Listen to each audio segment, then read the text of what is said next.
about using 3D. I thought this is an impossible project, but if I add another dimension, maybe it's possible. I think there's no greater pleasure than sitting in a theater and being taken on a journey by a master filmmaker like Ang Lee.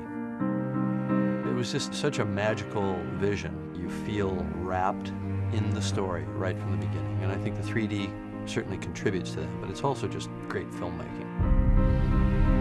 I was so impressed with the balance of the 3D and the actual story. It's amazing how it embedded itself in as if it was one and the same. It took me a long time to figure out. It's a big endeavor. I thought if I use 3D, maybe that new technology can open up people's minds. Come on! Come on! You go on a journey that's eye-popping, that's terrifying, that's exquisitely beautiful.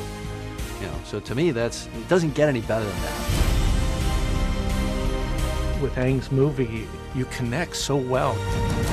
You feel that you're in the middle of that ocean and isolated from civilization. You've got to go on the journey. You have to see it for yourself. The 3D is an integrated part of the art form, and I feel like the technology that we created has contributed to a masterpiece.